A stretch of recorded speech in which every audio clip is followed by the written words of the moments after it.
પેલા શિવજીની વંદના કરી લઈએ. શ્રાવણ મહિનો શરૂ થયો છે. વંદે દેવ ઉમાપતિમ સુરગુરુમ વંદે જગત કારણમ વંદે પન્નગભૂષણમ મૃગધરમ વંદે પશૂનામ પતિમ વંદે સૂર્ય શશાંક વનિનયનમ વંદે શિવમ શંકરમ વંદે શિવમ શંકરમ. ભગવાન, હું એક લાઈન ભૂલી ગઈ છું. આજે આપણે પુરાણોક્ત રુદ્રાભિષેક એને વિશે થોડું જાણવાનો પ્રયત્ન કરશું, શિવજીના સ્વરૂપ વિશે. પુરાણોક્ત રુદ્રાભિષેક એ મહાભારત પર્વમાં આવે છે અને એની આગળની કથા એવી છે કે મહાભારતના યુદ્ધમાં જ્યારે કૌરવોએ અનિતિથી 5-6 જણાએ બધાએ ભેગા મળીને અભિમન્યુનો વધ કર્યો, ત્યારે અર્જુનને એમાં જતામાં રોકનાર જે હતા એ જયદ્રથ હતો. અને જયદ્રથે છલ કપટથી એને એ જે ચક્રવ્યૂહ હતો એનાથી દૂર લઈ જાય છે અને એની સાથે જ્યાં સુધી લડાઈ ચાલતી હોય છે એને પરાસ્ત કરે છે. ત્યાં સુધીમાં અહીંયા અભિમન્યુનું મૃત્યુ થાય છે. એને ખોટી રીતે મારી નાખવામાં આવે છે કે યુદ્ધમાં એક જણ સાથે યુદ્ધ કરવાનું છે, 5-6 જણાએ મળીને ઘેરીને, તો બધા નિયમોને બાજુ પર મૂકીને અભિમન્યુનો વધ કરવામાં આવે છે. આ સમાચાર જ્યારે અર્જુનને જાણવામાં આવે છે ત્યારે એનો ક્રોધ એટલો બધો ઉછળી આવે છે અને એને થાય છે કે આની પાછળ જયદ્રથ જ કારણભૂત છે કે જેણે મને રોકી લીધો, નહીતર મારા પુત્રનો વધ ન થઈ શક્યો હોત. એટલે એ જયદ્રથને મારવા માટેની પ્રતિજ્ઞા કરે છે. ક્રોધમાં આવીને શું પ્રતિજ્ઞા કરે છે કે આવતીકાલે, તે દિવસે યુદ્ધ સમાપ્ત થઈ ગયું હતું. યુદ્ધનો નિયમ હતો, સૂર્યાસ્ત થાય પછી યુદ્ધ સમાપ્ત થઈ જતું હતું, પછી બીજા દિવસે શરૂ થતું હતું સૂર્યોદયની સાથે. તો એમણે પ્રતિજ્ઞા કરી કે આવતીકાલે સૂર્યાસ્ત પહેલા જો યા તો હું એનો વધ કરું અને જો હું એનો જયદ્રથનો વધ નહીં કરું તો હું અગ્નિદાહ કરીશ, એટલે કે હું મારું આત્મદહન કરી લઈશ. આવી ભયંકર પ્રતિજ્ઞા કરે છે. જયદ્રથ તો ડરી જાય છે, કારણ કે અર્જુને પ્રતિજ્ઞા કરી એટલે એ પ્રતિજ્ઞા તો એ લોકો કોઈ પણ હિસાબે પાળશે જ. પણ હવે જ્યારે રાત પડે છે ત્યારે અર્જુન પણ થોડા વિચારમાં પડી જાય છે કે કઈ રીતે હું મેં પ્રતિજ્ઞા તો ગુસ્સામાં આવીને કરી લીધી, પણ હું કઈ રીતે એનો વધ કરી શકીશ. તો એવી કથા છે કે ઓમ નમઃ શિવાય જપતા જપતા સૂઈ જાય છે અને સ્વપ્નમાં એના સખા કૃષ્ણ હતા. કૃષ્ણને તો એની જવાબદારી હોય કે ભાઈ મારા સખાએ આવો એક પ્રતિજ્ઞા લીધી તો એને કઈ રીતે બચાવવું. એટલે સ્વપ્નમાં આવીને એને પૂછે છે કે તારી પાસે કોઈ એવા અસ્ત્ર શસ્ત્ર છે, દિવ્ય અસ્ત્ર, એમાં પણ ખાસ કરીને પાશુપાશાસ્ત્ર એટલે પાશુપત અસ્ત્ર. તો એ પાશુપાશાસ્ત્ર જો નહીં હોય તો જયદ્રથનો વધ શક્ય નથી. અને એ શિવજીનું એવું અમોઘ એવું અસ્ત્ર છે કે જેનાથી શિવજીએ બધા દૈત્યોનો સંહાર કર્યો છે. તો અર્જુન કહે છે કે ના, એ તો નથી મેં મેળવ્યું. તો પછી ભગવાન કૃષ્ણ એમને હાથ પકડીને કૈલાસમાં લઈ જાય છે. બંને જણા સાથે ઉભા રહીને હાથ જોડીને ભગવાન આશુતોષની, શિવજીની ત્યાં સ્તુતિ કરે છે. અને એ સ્તુતિને કહેવાય છે, પુરાણમાં આવેલું છે. આ મહાભારત પુરાણમાં આવે છે એટલે પુરાણોક્ત. જે વૈદિક છે અષ્ટાધ્યાયી રુદ્રી, એ વૈદિક મંત્રો દ્વારા કરવામાં આવે છે અને એ આપણા યજુર્વેદમાં પણ આવેલી છે. તો એને માટે આપણે ખાસ વેદ મંત્રોના જાણકાર હોવા જોઈએ. આપણને એના ઉચ્ચારણ બરાબર રીતે, પ્રોપર રીતે આવડતા હોય તો જ આપણે એના અધિકારી છે. એવું નથી કે સ્ત્રીઓ નથી કરી શકતી, પણ આપણને આવડવા જોઈએ, આપણે શીખેલા હોવા જોઈએ. પણ આ પુરાણોક્ત રુદ્રી છે એ કોઈ પણ કરી શકે છે અને એમાં કોઈ બાદ નથી. અને સાવ નાની છે, 10 શ્લોક છે, 11માં એની પૂર્ણાહુતિ થાય છે. તો એ 11 શ્લોક જ્યારે તમે રોજની પ્રાર્થનામાં 1 વાર બોલી શકો છો, પણ શ્રાવણ સોમવારે જો તમે 11 વાર બોલો તો એ રુદ્રી તુલ્ય થઈ જાય છે. એટલે ખાસ મને આજે એના વિશે બોલવાનું એમ થયું કે આપણે એની ચર્ચા કરીએ. તો હવે સૌથી પહેલા રુદ્ર એ રુદ્રાભિષેક એ કેમ નામ પડ્યું? તો રુદ્રી નામ કેમ પડ્યું? કારણ કે રુદ્રાય એની અંદર પણ આવે જ છે પહેલા જ મંત્રની અંદર. તો ઋત દ્રાવ્યતિ ઇતિ રુદ્ર. રુદ્ર એટલે દુઃખ અથવા તો દુઃખ માટેનું જે કારણ હોય એને દ્રાવયતી, દ્રાવયતી એટલે એને નષ્ટ કરે છે, દૂર કરે છે, એને કહેવાય રુદ્રી. તો આવી એક રુદ્રી સ્તુતિ, કારણ કે અત્યારે એને આવું ભારે સંકટ દુઃખ આવી પડ્યું હતું અને એનું નિવારણ કરવા માટે એ ભગવાન શ્રી કૃષ્ણની સાથે અર્જુન ભગવાન શિવજીની પ્રાર્થના કરે છે, સ્તુતિ કરે છે, એમને પ્રસન્ન કરવા માટે, પાશાસ્ત્ર મેળવવા માટે એ આ પુરાણોક્ત રુદ્રાભિષેક છે. તમે એમને પાઠાત્મક પણ કરી શકો છો, પણ જો જળની ધારા કરીને કરો તો વધારે ઉત્તમ. સમય હોય અને દૂધથી અભિષેક કરો તો અતિ ઉત્તમ, પણ પાઠાત્મક પણ કરી શકાય છે. અને એક વખત 11 મંત્ર પૂરા થાય ત્યારે એક બિલ્વપત્ર મહામૃત્યુંજયનો મંત્ર ઓમ ત્ર્યંબકમનો મંત્ર બોલીને ચડાવવાનું. ફરીથી પાછા 11 વખત 11 મંત્ર બોલાઈ જાય એટલે ફરીથી એવી રીતે 11 બિલી ચડાવીએ તો એક રુદ્રી પાઠ ગણાઈ જાય છે.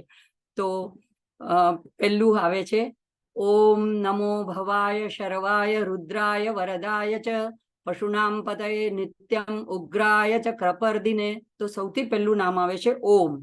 ઓમ એ ભગવાનનો ઈશ્વરવાચક, પરમ બ્રહ્મનો વાચક એક શબ્દ છે અને નિર્ગુણ નિરાકાર બ્રહ્મને, નિર્ગુણ નિરાકાર શિવ તત્વને દર્શાવતો ઓમ છે. ભગવાનના નામમાં અને મંત્રમાં ઓમ બધે જ લગાડવામાં આવે છે. તો આ ઓમ મંત્ર જે છે એ એકાક્ષરી મંત્ર ગીતામાં પણ કીધો છે, અને એટલે ઓમથી કરીને પ્રાર્થનાની સ્તુતિની શરૂઆત કરે છે.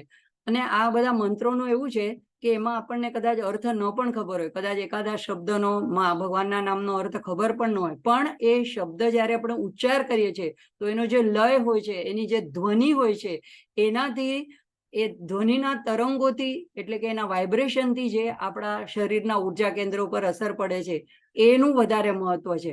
અર્થ કદાચ ન ખબર હોય તો પણ કાંઈ વાંધો નહીં, પણ મંત્ર ઉચ્ચારણથી પણ ફરક પડે છે. અર્થ ખબર હોય તો સોને પે સુહાગા. તો ઓમ નમો ભવાય. હવે નમો માટે, નમો પણ સામાન્ય અર્થ છે નમન. એટલે ઓમ એવા નિર્ગુણ નિરાકાર પરબ્રહ્મ, અજર અમર, એવા નિર્વિકાર એવા ભગવાનની હું સ્તુતિ કરું છું, એવા ઓમકાર રૂપ શિવની હું સ્તુતિ કરું છું, એમાં નમો. તો શ્રી શ્રી રવિશંકર કહે છે કે નમ નમ નમ, નમક ચમક જે વૈદિક રુદ્રી આવે છે એમાં નમક ચમક આવે. તો એક ભાગમાં આવે છે બધું નમ નમ નમ, બીજામાં આવે છે ચમે ચમે ચમે. પણ નમ જે છે એનો અર્થ એવી રીતે કરે છે કે મન જે છે આપણું એ બહિર્મુખ છે, બહારના જગતના વિષયોમાં હંમેશા ભટકતું રહે છે. એને જો અંતર્મુખ કરવું હોય તો એને ઊંધું કરવું પડે. તો મનનું ઊંધું કરે તો નમ. એટલા માટે નમ કરવા, નમ કહેવાથી જ મનને ખબર પડે છે કે હવે મારે અંદર તરફનો રસ્તો પકડવાનો છે. એટલે આપણે જ્યારે જ મંત્ર જપ કરીએ તો નમ નમ નમ બોલીએ તો મનને ઊંધું કરીને અંદર લઈ જઈએ છીએ. તો ઓમ નમો ભવાય. હવે આ બધા નામના મંત્રોના એવા સંશોધન થયા છે. પૂનામાં એવું એક સંશોધન કેન્દ્ર છે જે ડોક્ટર્સ લોકોએ એક ગ્રુપ ઓફ વ્યક્તિઓને ભેગા કર્યા અને એ લોકોને વિઠ્ઠલ વિઠ્ઠલ વિઠ્ઠલ વિઠ્ઠલ એવા મંત્રનો જાપ એ લોકોને 9 મિનિટ સુધી કરવાનો કીધો, શાંત બેસીને. તો પહેલા અને પછી એમના શરીરમાં શું ફેરફાર થયા, એમનો કાર્ડિયોગ્રામ કાઢીને કે એમનો બીપી ચેક કરીને એ લોકોએ પુરવાર કર્યું કે આવી રીતે ભગવાનનું નામ લેવાથી, રટણ કરવાથી આ બધા જ પેરામીટર્સ નીચે આવી જાય છે અને એમાં આટલો બધો ફાયદો થાય છે. આખું રિસર્ચ કરવામાં આવ્યું છે. તો આવી બધી ઉપર ભગવાનના નામ આપણે કદાચ એનો અર્થ જાણીએ કે ના જાણીએ, પણ એના ઉચ્ચારણથી પણ આપણને અસર, શરીર ઉપર એની અસર થાય છે. એટલે ભવાય હવે પહેલું નામ. તો પહેલું ઓમ, પછી ભવાય. ભવાય તો શિવ મહિમ્નમાં આવે છે બહુલ રજસે વિશ્વોત્પત્તો ભવાય નમો નમઃ. ભગવાનના 3 સત્વરૂપ, રજસરૂપ અને તમોરૂપ, એમ 3 પ્રકારના રૂપ છે. તો એમાં ભવાય જે નામ છે એ પ્રભુના રજોગુણ જ્યારે ધારણ કરે છે ત્યારે એને ભવાય કરીને સંબોધવામાં આવે છે. તો ભવાય એ શુભકારી, કલ્યાણકારી, સમૃદ્ધતાનું પણ પ્રતીક છે. અને ભવ એટલે સંસાર. તો એ સંસારને, જગતને ધારણ કરનાર, એને ઉત્પન્ન કરનાર એવા ભવાય. એટલે પહેલા તો જગતની ઉત્પત્તિ કરનાર એને એનો સર્જન કરનાર એવા રજોગુણ યુક્ત એવા ભવાય. પછી શર્વાય. તો શર્વાય શર્વ કહેવાય છે ધનુષને, અને સંસ્કૃતમાં એની વ્યુત્પત્તિ એમ બતાડે છે, શ્રીનતિ ઇતિ શર્વ. શ્રીનતિ એટલે કે જે નષ્ટ કરે છે, દૂર કરે છે. તો શર્વાય એવા ધનુર્ધર કે જે ભક્તોના કષ્ટોને, એનામાંની બુરાઈને, એનામાંના પાપોને નષ્ટ કરનાર. તો દયાળુ પ્રભુ પાસે આપણે ભક્તો યાચના આ જ કરે છે કે અમને અમારી બધી યાતનાઓનો અંત કરો, અમારા બધા દુઃખોનો અંત કરો, અમારા કષ્ટોનો અંત કરો. અને એ શા માટે?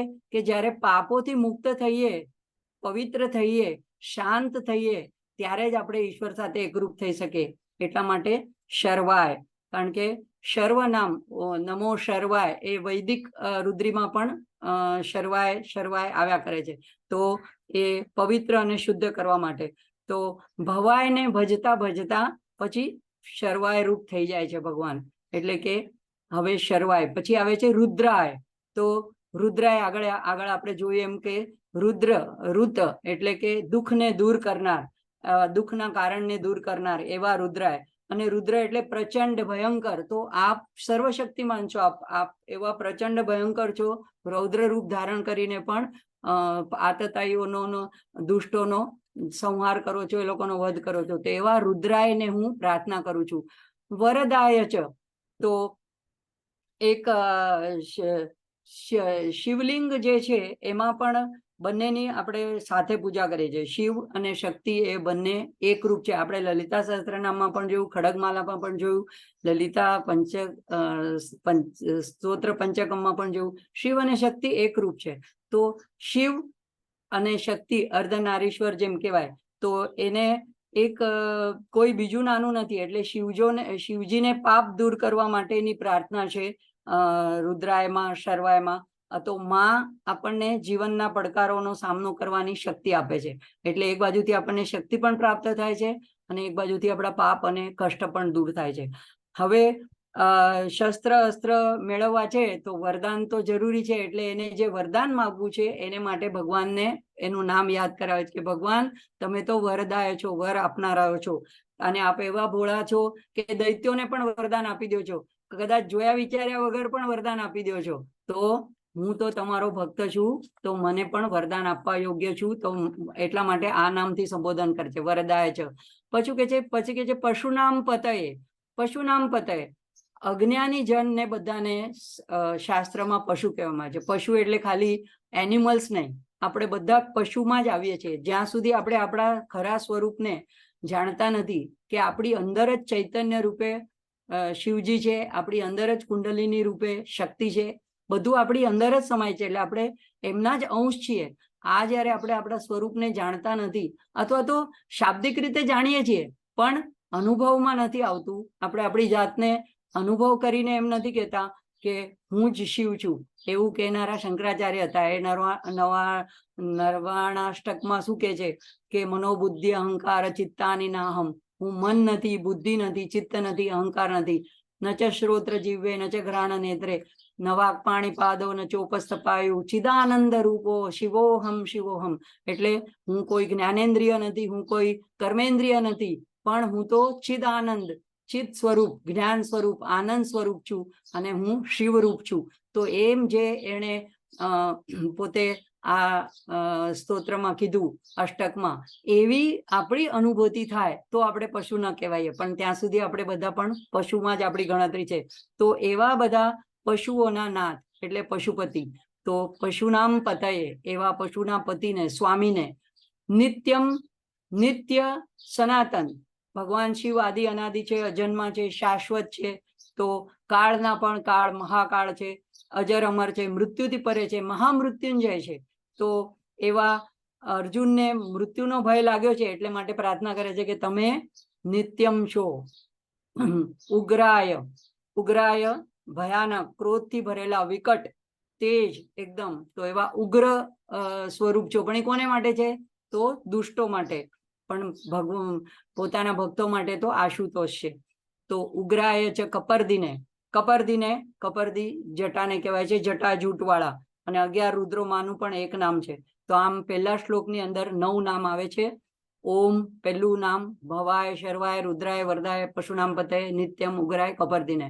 પછી આવે છે બીજો શ્લોક, મહાદેવાય, ભીમાય, ત્રંબકાય, શિવાય ચ, ઈશાનાય, મખઘ્નાય, નમોસ્ત્વંધઘાતિને. અહીંયા ઘણીવાર નમસ્તે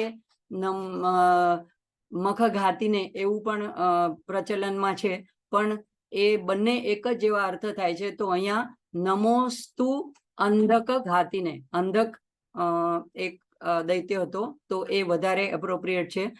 મહાદેવાય, તો હવે દેવોના દેવ છે એટલે મહાદેવ.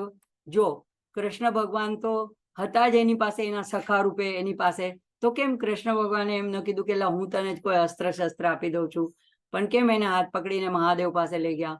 તો શિવજી પાસેથી અસ્ત્ર મેળવવા માટે લઈ ગયા, એટલે દેવોના દેવ મહાદેવ. એટલે અર્જુન કહે છે કે તમે તો મહાદેવ છો, બધા દેવોના પણ દેવ છો. ભીમાય, ભીમાય, ભીમા એટલે એકદમ વિરાટ, વિશાળ, ભયંકર એવા, અને ભયરૂપ, ભયકારી એવા, તો એવા તમે ભીમરૂપ છો.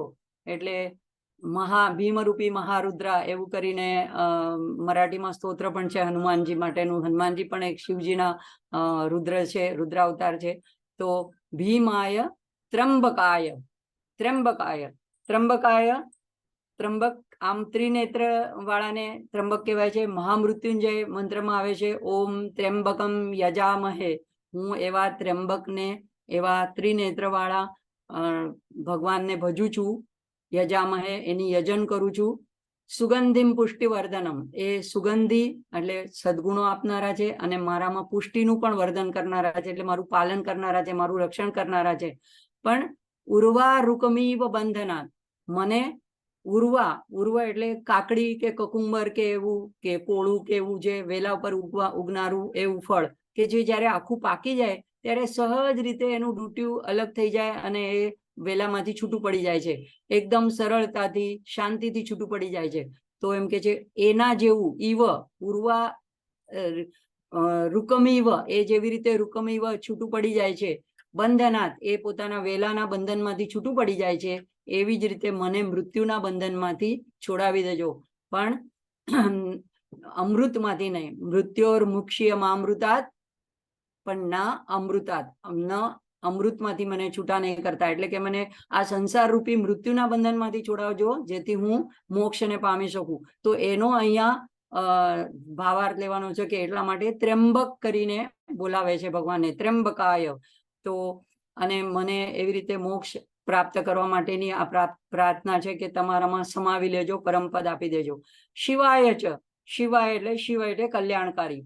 તો બ્રહ્માંડ પૂરું જે શિવ તત્વથી ભરેલું છે, જે કંઈ દેખાય છે તે બધું શિવ છે. શિવના અષ્ટમૂર્તિ કહેવાય છે. તો એમાં પંચમહાભૂત આવે છે, પૃથ્વી, જળ, તેજ, વાયુ, આકાશ અને સૂર્યચંદ્ર અને યજમાન. તો એ અષ્ટ જે છે એ પણ ભગવાનના જ રૂપ છે. એટલે જ્યાં જ્યાં જે નજર પડે છે એ બધું શિવ સ્વરૂપ છે. ઈશાનાય, ઈશાનાય, ઈશ એટલે સ્વામી. તો જગતના સ્વામી એને ઈશાનાય કહેવાય છે. ઈશાન ખૂણાના દિક્પાલ, ઉત્તર અને પૂર્વની વચ્ચેનો ખૂણો ઈશાન ખૂણો છે. તો એના પણ સ્વામી, એમાં એનો વાસ ગણાય છે. તો ઈશાનાય, અને ઈશ એટલે કે એવી અદ્રશ્ય શક્તિ જે બ્રહ્માંડને નિયંત્રિત કરે છે. તો એના સ્વામી ઈશ, અને એના સ્વામી એટલે ઈશાન, ઈશાનાય. તો મખઘ્નાય, મખઘ્નાય, મખ એટલે યજ્ઞ, અને યજ્ઞનો ધ્વંસ કરનાર. તો કયા યજ્ઞનો ધ્વંસ કર્યો? તો દક્ષના યજ્ઞનો ધ્વંસ કરનાર. જ્યારે સતીએ પોતાના આત્મસમર્પણ કર્યું શિવજીનો અપમાન જોઈને, તો ત્યારે એ યજ્ઞનો ધ્વંસ કરવા માટે પછી શિવજી પોતે આવ્યા, આખો યજ્ઞને પૂરેપૂરો એનો ધ્વસ્ત કરી દીધો. નમોસ્તુ અંધ ઘાતીને, અંધક. હવે આ અંધક કોણ હતો? તો એ શિવજી થી, શિવજીના પસીનામાંથી જ ઉત્પન્ન થયેલો એક નાનું અંધક, અંધકારમાંથી ઉત્પન્ન થયેલો તમોગુણથી ભરેલું એક બાળક હતું, એવી કથા આવે છે. અને જ્યારે હિરણ્યાક્ષ અને હિરણ્યકશ્યપુ, તો હિરણ્યાક્ષે આ બધા રાક્ષસો છે ને વધારે કરીને શિવજીની જ પ્રાર્થના કરે. ભોળાનાથ રહ્યા, કાંઈ ને કાંઈ વરદાન આપી દે. તો એને કોઈ પુત્ર નહોતો, એટલે એને ભગવાનને આશુતોષને પ્રાર્થના કરી કે મને એક પુત્રનું વરદાન આપો. તો એમણે આ અંધકને જ એમને સોંપી દીધો. એટલે એક રીતે કહેવાય છે કે શિવજીનો જ પુત્ર હતો.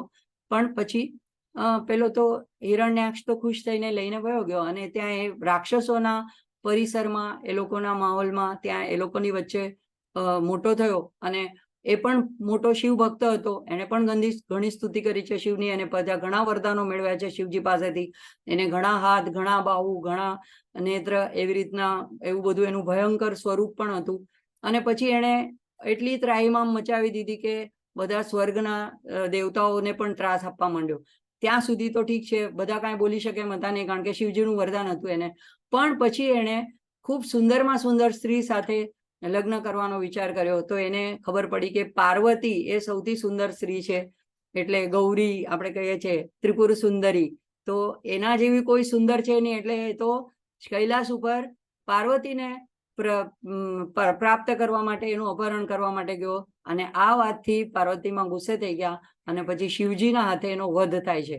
તો એટલા માટે કે છે કે અંધક ઘાતીને, એનો પણ ઘાત કરનાર, વધ કરનાર. પછી કુમાર ગર્વે નિત્યમ નીલગ્રીવાય વેદસે. કુમાર ગર્વે નિત્યમ,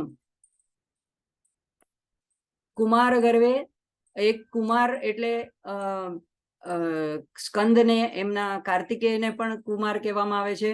તો એ અર્થમાં પણ કુમાર, પણ મને વધારે એપ્રોપ્રિએટ એમ લાગે છે કે સનત કુમારો જ્યારે આત્મજ્ઞાનની શોધ માટે ભગવાન શિવજીનું ધ્યાન કરે છે, ત્યારે શિવજી વટવૃક્ષની નીચે દક્ષિણામૂર્તિ રૂપે પ્રગટ થાય છે. એ એમનું શાંત સ્વરૂપ હોય છે, અને પદ્માસનમાં બેઠા હોય છે. એમની ચિન્હ મુદ્રા એટલે જ્ઞાન મુદ્રા વાળી એમના હસ્ત હોય છે. એ કંઈ બોલતા નથી, મૌન હોય છે, અને સામે સનત કુમારો આવીને બેસે છે. તો એમ કહેવાય છે કે એમના મૌન વ્યાખ્યાનમાંથી જ એ સનત કુમારોને બ્રહ્મનું જ્ઞાન થયું. કારણ કે બ્રહ્મનું જ્ઞાન એમ શાબ્દિક રીતે કોઈને આપી શકાય એવું છે જ નહીં, કારણ કે શબ્દમાં પકડમાં આવી જાય તો પછી એ પરાવિદ્યા કેવી રીતે કહેવાય. એટલે એ મૌન ભાષણ, સંભાષણ, પ્રવચનમાંથી સનત કુમારોને, એટલે કુમારના ગુરુવે, કુમાર એ સનત કુમારના ગુરુ એવા નિત્યમ નીલગ્રીવાય. નિત્યમ પહેલા પણ આવી ગયું. નિત્યમ એ વારે વારે ભગવાનને કીધા કરે છે. નિત્યમ નીલગ્રીવાય. નીલગ્રીવાય, નીલકંઠ એમનો, ગ્રીવાય એટલે કંઠ. તો હલાહલ જ્યારે ઉત્પન્ન થયું સમુદ્ર મંથનમાં, ત્યારે તમે એ જગતના કલ્યાણ માટે પોતે એ પ્રાશન કર્યું હતું, તો અત્યારે મારું કલ્યાણ કરો, એવો ભાવ કે નીલગ્રીવાય વેદસે. તો વેદસે એટલે સર્જન કરનાર. તો નિત્યમ વેદસે એમ પણ લઈ શકાય કે તમે હંમેશા સૃષ્ટિનું સર્જન કરો છો અને એના સર્જનહાર છો. વિલોહિતાય, લોહિતાય, લોહિતાય એટલે રક્તવર્ણના, લાલ રંગના. અને ધૂમ્રાય એટલે એવો ધુમાડાનો રંગ, જો તમે હોળીની પેલી શિખાઓ પ્રગટતી હોય ત્યારે જોયો તો કે ધુમાડો પણ હોય, પણ એમાં અગ્નિના લાલ રંગના સ્ફુલ્લિંગ પણ હોય. તો લાલ મિશ્રિત એવો ધૂમ્રવર્ણ. તો એવા વિશેષ રૂપ, ઘેરા લાલ રંગના, ઘેરા એવા લાલ મિશ્રિત ધૂમ્રવર્ણના એવા આપનો વર્ણ છે. વ્યાધિનેન પરાજિતે. વ્યાધિનેન મૃગ નક્ષત્રમાં જે ઉલ્લેખ છે એ પણ આવે, અથવા તો ઘણા લોકો એનો અર્થ વ્યાધિ એટલે રોગ એવો પણ લીધો છે. અહીંયા એવી રીતે છે, વ્યાધિઓ સામે કદી પરાજય નહીં પામેલા.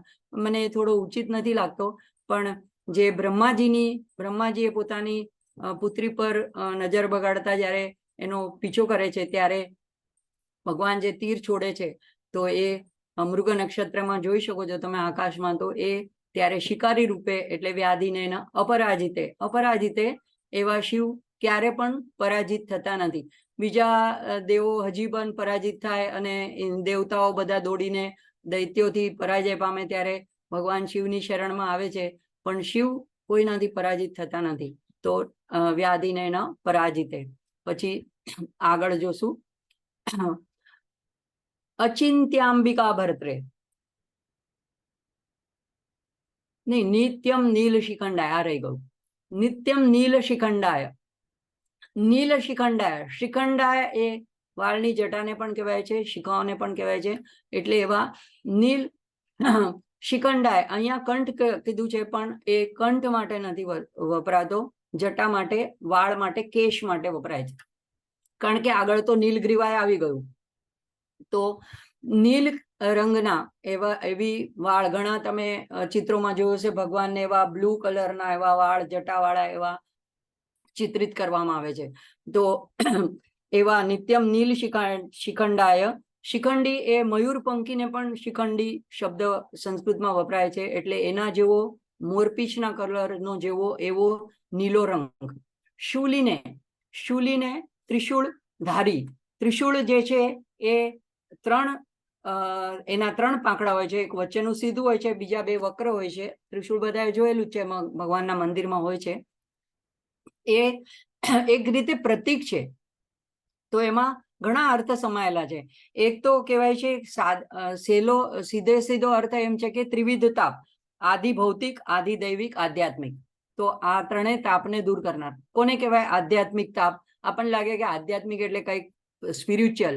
આધ્યાત્મિક એટલે આપણા દેહના જે તાપ હોય છે, દેહના એટલે શારીરિક કઈ રોગ હોય, બીમારી હોય, અને માનસિક તો માનસિક જડતા હોય, આળસ હોય, અથવા તો જે ષડરીપો છે આપણા કામ, ક્રોધ, લોભ, મોહ, મદ, મત્સર, એને લીધે આપણે સાધનામાં વિઘ્ન આવતો હોય તો એ આપણા રીપુ બની જાય છે. તો એનાથી આપણને તાપ આપે છે. આપણે કોકના પર ક્રોધ કરીએ પણ તાપ તો આપણને જ થાય છે, આપણું મગજ, આપણું બીપી વધી જાય છે.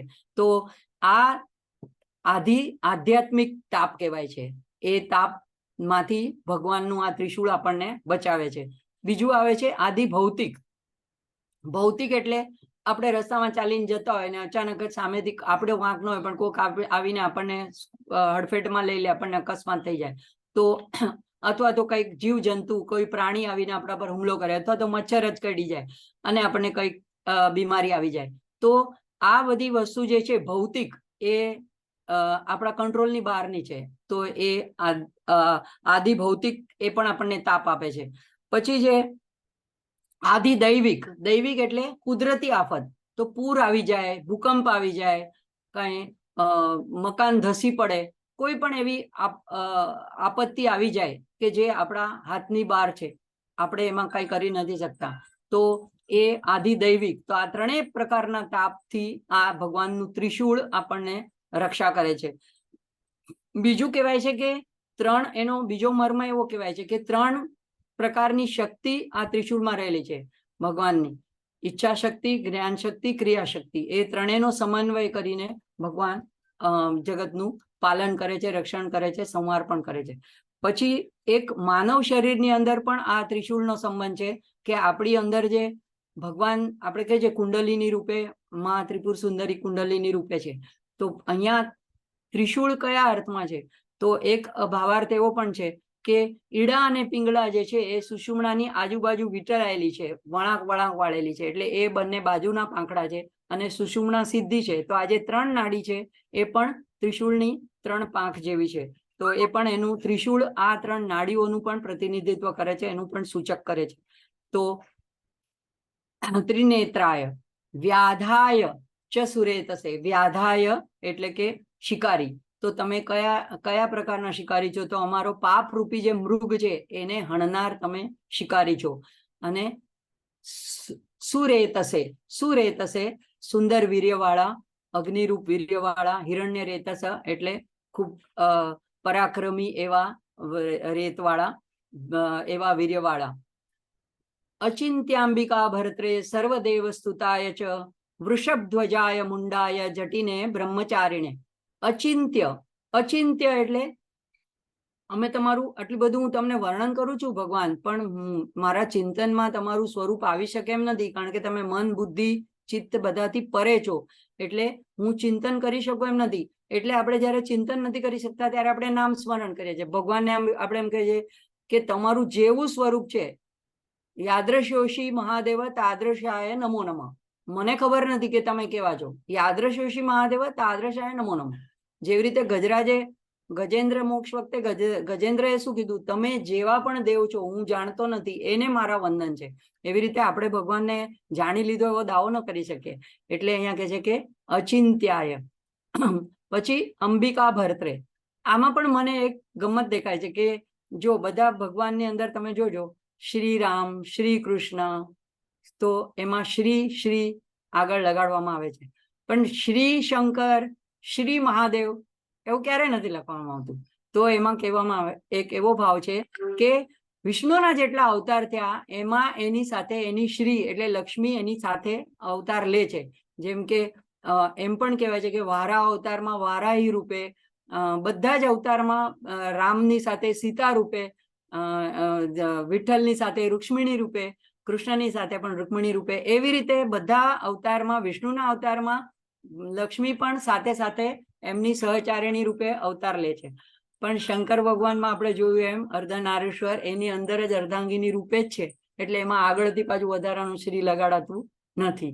તો અહીંયા પણ શું કે છે, અંબિકા ભર્ત્રે, એટલે કે ભગવાનને કઈ રીતે ગૌરી શંકર પાર્વતી પતે, તો ભગવાન તમે અંબિકાના ભર્ત્રે એના પતિ છો, એવા નામથી સંબોધન કરવામાં આવે છે. માતા પાર્વતીના તમે પતિ છો. અને સર્વદેવ સ્તુતાય છે, બધા જ દેવો દ્વારા તમારી સ્તુતિ થાય છે. જો દેવો તો શું, દેવો દાનવો મનુષ્યો બધાને જ ભગવાનનું કામ પડે છે, કારણ કે ભોળાનાથ છે અને તરત પ્રસન્ન થઈ જાય છે. એટલે દરેક જણ પહેલામાં પહેલી શિવજીની ભક્તિ કરવા દોડે છે. હું પણ એમાંની એક છું. વૃષભ ધ્વજાય, વૃષભ ધ્વજાય એટલે આપણે નાના હોઈએ ને આપણને આપણા ઘરમાં જે પણ ભક્તિ બતાડે એમાં આપણને ખબર પડે કે આમાં દેવીમાં આમ બધું કે આમ કરવું જોઈએ, અહીંયા અડાય નહીં, આમ પવિત્ર, આમ સૂચિ, તો પછી જરાક થોડું લાંબેથી જ વંતન કરી દે. પણ એમ કે શિવજીને એક જળનો એક કળશ ચડાવી દઈએ તો બહુ સરસ મળે બીલીપત્ર તો ઠીક છે, નહીં તો માથું નમાવી દે તોય બસ છે. એટલે શિવજીની ભક્તિ બહુ સરળ, સિમ્પલ અને જલ્દી પ્રસન્ન થાય એવા છે. તો વૃષભ ધ્વજાય, વૃષભ ધ્વજા એટલે વૃષભ એટલે નંદી. તો નંદી એ શેનું પ્રતીક છે, તો આનંદ અને પ્રસન્નતાનું પ્રતીક છે. એવા નંદી આપણને ઘણું શીખવાડી જાય. નંદી ધર્મનું પણ પ્રતીક છે. અને નંદી જો ભગવાનના મંદિરમાં બરાબર સન્મુખ બેઠા હોય છે અને એનો એક પગ વળેલો હોય છે, એટલે એક એટેન્શનની મુદ્રામાં હોય છે કે ક્યારે કોઈક ભક્તને જરૂર પડે, ક્યારે ભગવાન ઓર્ડર કરે કે ચલો વાહન કાઢો, તો પાર્ક કરવામાં ક્યાંય દૂર જવાની જરૂર નથી, વાહન સામે જ હોય છે, ફટ દઈને ભગવાન એના પર ચડીને આપણી સહાય માટે આવી જાય છે. એટલે અહીંયા ભગવાને એને આમ બોલાવાની, પોકારવાની પણ વાહનને જરૂર નથી પડતી એવી રીતે. અને એનું ધ્યાન, સમગ્ર ધ્યાન નંદીનું હોય છે શિવજીની ઉપર. તો આપણને શીખવાડે છે કે આવું આપણું તત્પરતા હોવી જોઈએ ભગવાનના કાર્ય કરવા માટે. આપણે એકદમ ઉભડક બેસીને જેને કહેવાય કે આમ આરામથી ઢીલાઢોળ નહીં, એકદમ હમણાં આમ હુકમ થયો કે ઊભા થયા એવી તત્પરતા, આપણી કર્મઠતા હોવી જોઈએ. બીજું કે આપણું જગતમાં બધા કામ કરીએ પણ આપણું ધ્યાન હંમેશા શિવજીની ઉપર, પરમ તત્વ ઉપર. એટલે એવી રીતે શિવલિંગ ઉપર ધ્યાન કરીને નંદી બેઠા હોય છે. બીજું કહેવાય છે કે નંદીના કાનમાં જો તમે કંઈ તમારી મનોકામના હોય, ઘણા લોકો ગણેશના ત્યાં ઉંદરને પણ કહેતા હોય છે, પણ શિવજીને ત્યાં તો મેં જોયું છે કે એમાં તો ડાબા કાનમાં તમે જો ઓમ મંત્ર સાથે તમારી મનોકામના કહો તો એ જલ્દીથી પૂરી થાય છે. કારણ કે ભગવાન શિવજી તો ધ્યાનસ્થ છે, કદાચ એનું ધ્યાન હોય કે ન હોય, પણ નંદી એમનો શું કહેવાય સંદેશ વાહક છે, તો એ લઈ જઈને તમારી પ્રાર્થના પહોંચાડી દે. તો એવા નંદી અંકિત ચિહ્ન વાળા ની ધજા વાળા તમારી ધજા ઉપર નંદીનું ચિહ્ન છે. મુંડાય એટલે મુંડમાલધારી. તો હવે મુંડમાળધારી એ એક સૂચક એમ પણ બતાડે છે કે એક પ્રતીક છે કે મૃત્યુને એમણે વશ કરી લીધું છે. કારણ કે એ તો કાળોના કાળ મહાકાળ છે, મહામૃત્યુંજય છે. એટલે મુંડ જે છે એ મૃત્યુનું પ્રતીક, ખોપડી છે, એની માળાઓ એમણે ગળામાં પહેરી લીધી છે. જટીને એટલે જટાધારી. અને જટાઓ જે છે એ ભગવાનની શિવજીની એ અંતરિક્ષનું પણ પ્રતીક છે. એટલે એટલા સર્વવ્યાપ છે કે એમની જટાઓ એવી અંતરિક્ષમાં ફેલાયેલી છે. તો આનું શિવ મહિમ્નમાં સરસ વર્ણન આવે છે. બ્રહ્મચારીને તો સદા બ્રહ્મના ધ્યાનમાં રત અથવા તો સદા ધ્યાનસ્થ એવા બ્રહ્મચારી એવા શિવજીને નમસ્કાર છે. આપણે જોયું તું લલિતા સહસ્ત્રનામ વખતે કે બ્રહ્મચારી રૂપે જઈને પાર્વતી માની પરીક્ષા કરવા માટે પણ જાય છે, તો બ્રહ્મચારીનો વેશ પણ લે છે ત્યારે. તો બ્રહ્મચારીને પછી આગળ આવે છે તપ્તમાનાય સલીલે બ્રહ્મણ્યાયા જીતાય છે. તપ્તમાનાય સલીલે આમાં જળમાં તપતા એવો આપે છે, પણ મને એ બરાબર ભાવાર્થ બરાબર નથી લાગતો. મને એમ લાગે છે કે તપ્ત તૃપ્ત થઈ જાય છે સલીલે, એક જળના અભિષેક કરવાથી ભગવાન તમે તૃપ્ત થઈ જાઓ છો. મને એવો ભાવાર્થ વધારે યોગ્ય લાગે છે. પછી બ્રહ્મણ્યાયા, બ્રહ્મણીય, આગળ જેમ કીધું એમ બ્રાહ્મણ જેને પ્રિય છે અથવા તો જે બ્રહ્મમાં જ રમમાણ કરે છે એવા, અને જે જીતાય છે એટલે હંમેશા જેને જીત વરેલી છે એવા બ્રહ્મણ્યાયા જીતાય છે. બ્રહ્મના ધ્યાનમાં જે લીન છે, હંમેશા જો શંકર ભગવાનના હશે તો અર્ધમિલિત નેત્ર હશે અને ધ્યાનસ્થ એમની મુદ્રા હશે, તો એવા અને જે હંમેશા જેની જીતને વરેલા છે એવા જીતાય છે. વિશ્વાત્મને, વિશ્વાત્મને એટલે વિશ્વના આત્મારૂપ, બધાના આત્મા, બધાની અંદર શિવજીનો વાસ છે. આપણે એમ કે છે જીવને શિવ સુધીની યાત્રા કરવાની છે, એટલા માટે દરેક જીવ જે છે એ શિવનો અંશ જ છે. તો વિશ્વાત્મને, વિશ્વ સૃજે, વિશ્વને સર્જન કરનારા, અને સર્જન કરનારા એ અર્થમાં છે, આપણે જેવી રીતે જોયું ખડગમાલામાં લલિતા સહસ્ત્રનામમાં કે ભગવાનને એક ઈચ્છા થાય છે કે એક સ્પંદન થાય છે, પણ એ પૂરું કરનારું જે છે એ શક્તિનું કામ છે. એટલે શિવજી શક્તિની સાથે મળીને જ સર્જન કરે છે, એમ નથી કે શિવજી એકલા સર્જન કરે. તો એ વિશ્વ સૃજે, વિશ્વમાં વૃત્ય, વિશ્વને આવૃત કરનારા, આચ્છાદિત કરનારા, આખું જગત એમનાથી છવાયેલું છે. તો તિષ્ઠતે, એનાથી રહેલા, આચ્છાદિત થઈને રહેલા છે એવા શિવજીને, આ દરેકમાં અંડરલાઈન મિનિંગ એમ જ છે કે આવા શિવજીને મારા નમસ્કાર છે, કારણ કે નમો નમો આગળ આવી ગયું, એવાને હું નમસ્કાર કરું છું. આગળ હવે કે છે નમો નમસ્તે સત્યાય ભૂતાનો પ્રભવે નમઃ. નમો નમસ્તે સત્યાય, નમો નમસ્તે સત્યાય. હવે અહીંયા વારંવાર નમસ્કાર કરું છું. હવે એકદમ આતુરતા આવી જાય છે, જેમ જેમ સ્તુતિ પૂર્ણતાને આરે આવે છે એમ અર્જુન હવે વધારે ને વધારે આર્દ્રતાથી કે છે, એટલે વધારે 2-3 વાર આપણે એમ કે છે વારંવાર નમન કરું છું. નમો નમસ્તે સત્યાય, સત્યાય એટલે તમે સત્ય સ્વરૂપ છો. સત્ય કોને કહેવાય? જે ત્રિકાલા બાધિત હોય, જે પહેલા ભૂત ભવિષ્ય વર્તમાનમાં બધે હોય, જે કાળથી પણ પરે છે. તો બ્રહ્મનું એક ઉપનિષદમાં વર્ણન આવે છે, સ્વરૂપનું વર્ણન, સત્યમ જ્ઞાનમ અનંતમ. તો સત્ય એ ભગવાનનું, પરબ્રહ્મનું અમૂર્ત રૂપ છે, બ્રહ્મનું રૂપ છે. તો નિર્ગુણ નિરાકાર રૂપ સત્ય છે. ભૂતાનો પ્રભવે નમઃ. ભૂતાનો, ભૂત એટલે બધા પ્રાણીઓ, ભૂત એટલે ભૂત પિચાચ એવા એ નહીં, આપણે પણ બધા ભૂત જ છીએ. ભૂતાનો પ્રભવે નમઃ. તો એ બધા પ્રાણીઓનો પ્રભવ એટલે એનો ઉત્પન્ન કરવા માટેનું ઉત્પત્તિનું મૂળ કારણ તમે છો, એવાને હું નમો નમસ્તે નમઃ 3 વખત કે છે. નમો નમસ્તે નમઃ.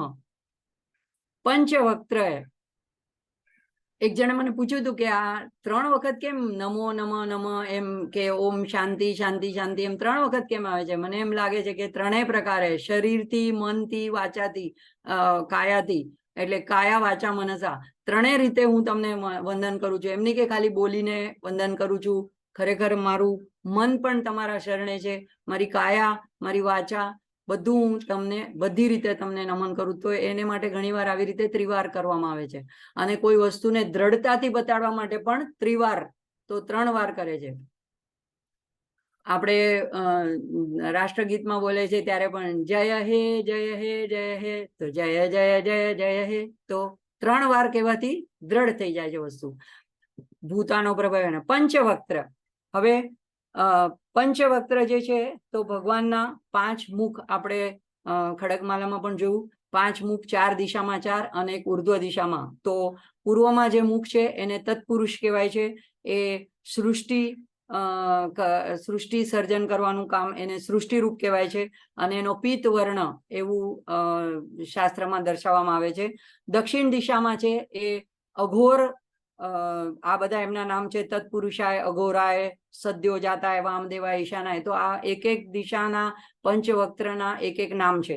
તો અઘોર જે છે દક્ષિણ દિશાનું મુખનું નામ છે, એ સ્થિતિ દર્શાવે છે અને એનો નીલ વર્ણ છે. પશ્ચિમ દિશામાં સદ્યો જાત છે, એ પ્રલય દર્શાવે છે અને શ્વેત વર્ણ છે. પછી ઉત્તર દિશામાં વામદેવ, એ ભગવાનના મુખનું નામ વામદેવ છે, એ અનુગ્રહ અને કૃપા કરે છે, એનો કૃષ્ણ વર્ણ છે. અને ઉર્ધ્વ દિશામાં જે નેપાળમાં પશુપતિનાથનું મંદિર છે ત્યાં આવા પંચમુખ બતાડવામાં આવ્યા છે. 4 દિશામાં 4 તમે બધી બાજુથી દર્શન કરી શકો. અને ઉપર ઉર્ધ્વ મુખ એક હોય છે. તો એ ઉર્ધ્વ જે છે ઈશાન કહેવાય છે એને. એ નિગ્રહ રૂપ અથવા તો જ્ઞાન રૂપ અને એનું દુગ્ધ વર્ણ કહેવાય છે. તો આવી રીતે પંચ વક્ત્રવાળા, પંચવક્ત્રાય એટલે કે દરેક દિશામાં એક એક તમારા મુખ છે એવા ને હું નમન કરું છું. શર્વાય, અહીંયા આ શિરવાય લખ્યું છે એ પ્રિન્ટિંગ મિસ્ટેક છે. શર્વાય શંકરાય શિવાય ચ. શર્વાય આપણે આગળ આવી ગયું. એવી રીતે જે પાપોનો નાશ કરનારા છે, સર્વ ધનુષ્યધારી એવા ધનુર્ધર એવા શર્વાય. શંકરાય, શમ કરોતિ ઇતિ શંકર એટલે કલ્યાણ કરનાર. તો તપસ્વી રૂપ અને ધ્યાનમગ્ન જે ભગવાનનું રૂપ છે એને શંકર કહેવાય છે. હવે એક જણે મને એકવાર પૂછ્યું હતું કે શંકર અને શિવ બંને એક છે. તો એક જગ્યાએ મારે વાંચવામાં આવ્યું કે શિવ જે છે, સદાશિવ કહે છે, એ અલ્ટિમેટ રિયાલિટી પરબ્રહ્મ છે. અને એમાંથી પછી બ્રહ્મા વિષ્ણુ મહેશ નામની 3 જે શક્તિઓ એમાંથી છૂટી પડે છે.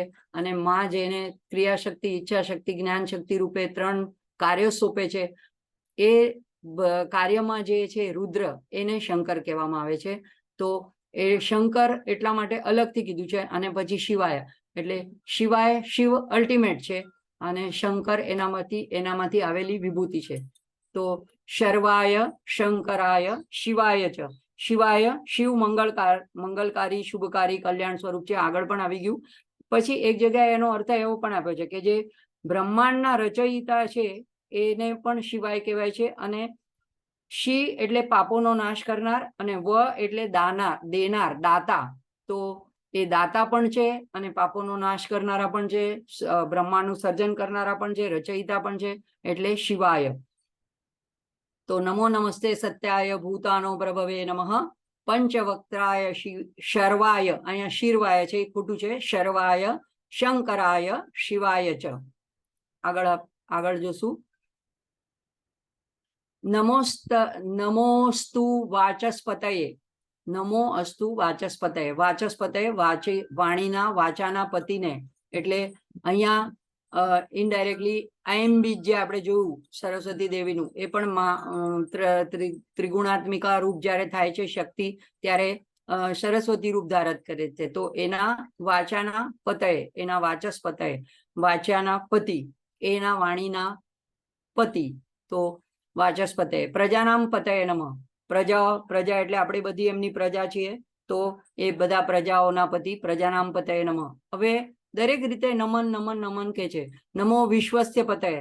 તો આ વાણીની શા માટે કે છે કે હું વાણીથી તમારી પ્રાર્થના કરું છું. તો મારી વાણી જે છે એના પણ તમે પતિ એટલે કે એના સ્વામી, એના અધિષ્ઠાતા દેવતા તમે છો અંદર. એટલે હું વાણીમાંથી તમારી સ્તોત્રગાન કરી રહ્યો છું. અને વિશ્વસ્ય પતયે, તો વિશ્વના પણ સ્વામી, આખા વિશ્વના સચરાચરના તમે સ્વામી છો. મહતામ પતયે. મહત એ બુદ્ધિને કહેવામાં પણ આવે છે સાંખ્ય દર્શનમાં. જે સમષ્ટિ બુદ્ધિ હોય છે, આપણી ઇન્ડિવિજ્યુઅલ બુદ્ધિને બુદ્ધિ કહેવાય છે, પણ આખા સૃષ્ટિને ચલાવનારી પણ એક મહત બુદ્ધિ હોય છે. એટલે કમ્બાઇન્ડ બુદ્ધિ હોય છે, એને કહેવાય છે મહત તત્વ. તો એ અર્થમાં મહતામ પતયે એટલે આગળ જેમ કીધું વાણી, અને અહીંયા કીધું મહતામ પતયે. તો મહતના પણ તમે સ્વામી છો, મારી બુદ્ધિના પણ તમે સ્વામી છો. બીજા અર્થમાં જે શ્રેષ્ઠ પુરુષ હોય છે, મહાપુરુષ હોય છે, એને પણ મહતામ કહેવાય છે. તો એવાના પણ તમે સ્વામી છો. એવા બધા મહાન લોકોના સ્વામીને, શિવને મારા નમસ્કાર છે. નમઃ સહસ્ત્ર શીર્ષાય.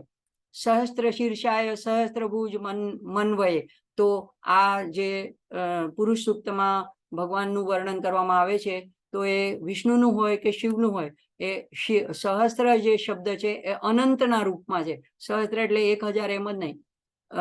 સંસ્કૃતમાં શાસ્ત્રમાં સહસ્ત્ર અનંતના રૂપમાં છે. તો તમારે જ્યારે ગીતામાં પણ ભગવાનનું વર્ણન કરે છે અર્જુન, જ્યારે વિશ્વરૂપનું, ત્યારે પણ આવા જ શબ્દો વાપરે છે. તો એવા સહસ્ત્રમ એટલે અનંત મસ્તક વાળા, અનંત બાહુ. નહીં તો તમે એમ કહો કે 1000 શિર હોય તો પછી એના 2000 બાહુ થવા જોઈએ. જો એક ને બે બાહુ હોય તો પણ બધી જગ્યાએ સહસ્ત્ર જ છે એટલે એને અનંતના રૂપમાં લેવાય છે. સહસ્ત્ર ભુજ એટલે બાહુ એવા, એટલે તમારી બાહુ એટલે તમારા હાથ બધે પહોંચી જ શકે છે. તમે ગમે ત્યાંથી મને મદદ કરવા માટે આવી શકો છો. એવું નથી તમે એક જ જગ્યાએ તમને એક જ હાથ, બે જ હાથ, તમે એક જ જગ્યાએ તમે અવસ્થિત છો. તો સહસ્ત્ર ભુજ મન્વયે, તો એવા તમે ભગવાન સહસ્ત્ર નેત્રે પાદાય, સહસ્ત્ર નેત્ર તમારા મન્વય એટલે મૃત્યુરૂપ. તો સહસ્ત્ર નેત્રે પાદાય, નેત્ર અને પાદ, આંખો અને પગ, બધું પણ તમને, પગ એટલા માટે કે તમે દોડીને આવી શકો છો મારા સુધી. તમને આટલા બધા નેત્રો છે એટલે તમે મારા ભક્તની ઉપર બધી બાજુથી બધા ભક્તો ઉપર તમારી નજર છે. સચરાચરમાં તમારી દ્રષ્ટિ છે, તમારી નજરથી કઈ છૂપું નથી. અને નમ સાંખ્યાય એટલે આવી સંખ્યારૂપ, આવા અનંત અનંત અનંત એવી સંખ્યારૂપ એવા, અને કર્મણે અનંત એવા કર્મ પણ તમે કરો છો. તો એવા સાંખ્ય જ્ઞાન રૂપ અહીંયા આપ્યું છે. તો જ્ઞાન રૂપ, કર્મરૂપ એવા તમે શિવજીને મારા નમસ્કાર છે. આગળ જોશું. નમો હિરણ્ય વર્ણાય હિરણ્ય કવચાય ચ. હિરણ્ય વર્ણાય ભગવાનને અહીંયા સુવર્ણ જેવો, કારણ કે તપથી એમનું શરીર તપેલું છે એટલે એવું સુવર્ણ જેવું ચમકી રહ્યું છે. હિરણ્ય કવચાય ચ. હિરણ્ય કવચાય એટલે મને એવું લાગે છે કે જાણે તમે એવું હિરણ્યમય કવચ મને આપો, તમે એવા કવચ મારા બની જાઓ. કારણ કે શિવ કવચ કહેવાય છે કે જેવી રીતે અમોઘ છે. એ જો કોઈ મૃત્યુની સમીપ હોય મનુષ્ય અને એની સામે પણ બોલવામાં આવે ખરી શ્રદ્ધા ભક્તિથી, તો એને રોગ નિવારણ થાય છે. એવું શિવ કવચ છે. તો સ્કંદ પુરાણમાં એનું વર્ણન આવે છે. અને એ સર્વ વિઘ્નોને હરનારું છે, સર્વ રોગોને દૂર કરનારું છે, દરિદ્રતા દૂર કરનારું છે, મહાપાતકથી મુક્તિ આપનારું છે અને મંગલકારી છે. તો એવું જો કોઈ રોજ ધારણ કરે છે, જેમ દેવી કવચ હોય છે એમ શિવ કવચ કોઈ જો ધારણ કરે તો એને હિરણ્યમય કવચ કહેવાય છે. કે જેનાથી દેહાંતે માણસને જેટલું પ્રારબ્ધ હોય એટલું તો એને જીવવું જ પડે, પણ દેહાંતે એને મોક્ષ પદ પ્રાપ્ત થાય છે. તો એવું શિવ કવચાય એટલે હિરણ્ય કવચાય છે, એવું તમે મારું કવચ છો. ભક્તાનુકંપીને નિત્યમ, તમે ભક્ત ઉપર અનુકંપા કરનારા, એક સાદી દયા કરનારા નહીં, અનુકંપા એટલે કરુણાપૂર્ણ, કરુણામૂર્તિ, એને દયાની મૂર્તિ કહેવાય છે, દયાની નિધિ કહેવાય છે. એવા તમે નિત્યમ, હંમેશા, ક્યારેક કરો ને ક્યારેક ન કરો એવું નથી. નિત્ય તમે ભક્તની ઉપર અનુકંપા કરનારા એવા છો અને કૃપા કરનારા છો. સિદ્ધ્યંતાનનો વર પ્રભો, તો હું જે અત્યારે મારું અભિષ્ટ એવું વરદાન છે, વર જે હું માગવા માટે આવ્યો છું અહીંયા, એ વરને તમે, વરદાનને તમે સિદ્ધ કરો. હે પ્રભુ, એ મારું વરદાન તમે સિદ્ધ કરો એટલે મને એ મારું વરદાન મને પ્રાપ્ત થાય. એવમ સ્તુત્વા મહાદેવ, આવી રીતે તદા ત્યારે આવી રીતે મહાદેવની સ્તુતિ કરીને, કોણે કરી? તો વાસુદેવા સહાર્જુન, વાસુદેવે અર્જુનની સાથે મળીને, તો બંને જણાએ મહાદેવની ત્યાં સ્તુતિ કરી. અને સ્તુતિ કર્યા પછી એમને શું મળ્યું? તો ભગવાનને એમણે પ્રસાદયામાસ, પ્રસન્ન કર્યા. અને તદા શસ્ત્રોપલબ્ધય, તો આ જે છેલ્લો શ્લોક છે એ મહાભારતના પર્વમાં કે આ વાત સંજય કે છે. તો સંજય કે છે કે આવી રીતે સ્તુતિ કરીને, કારણ કે આ બધી વાત કોણ કરી રહ્યું છે? જે યુદ્ધમાં થઈ રહ્યું છે એની, તો એ સંજય કહી રહ્યો છે દિવ્ય દ્રષ્ટિથી ધૃતરાષ્ટ્રને. તો અહીંયા છેલ્લા શ્લોકમાં સંજય એવી રીતે કહે છે કે આવી રીતે મહાદેવની વાસુદેવ અને અર્જુને મળીને સ્તુતિ કરી અને એને પાશુપાશાસ્ત્રને શસ્ત્રોપલબ્ધ, એટલે એને એના શસ્ત્રો મેળવ્યા, ભગવાનને પ્રસન્ન કરીને એને પ્રાપ્ત થયા. તો આવા ભગવાન આશુતોષના ચરણમાં, શિવજીના ચરણમાં આજના સંવાદ અર્પણ કરીએ. અને આપણે સૌ મળીને આવતા સોમવારે, સાવ નાની આ રુદ્રી છે, 2-2.5 મિનિટમાં બોલાઈ જાય છે. 11 વાર બોલો તો એ 11 દુ 22, અડધા કલાકની અંદર તમારે એક રુદ્રી કર્યા જેટલું એનું ફળ છે. કમસે કમ 1 વાર તો કરી જ શકાય છે આખા શ્રાવણ મહિનામાં. રોજ 1 વાર કરો તો સરસ એનું ફળ પ્રાપ્ત થાય છે.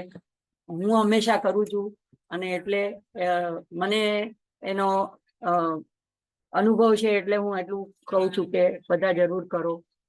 જાગૃતિબેન સ્ટોપ કરી દેશો?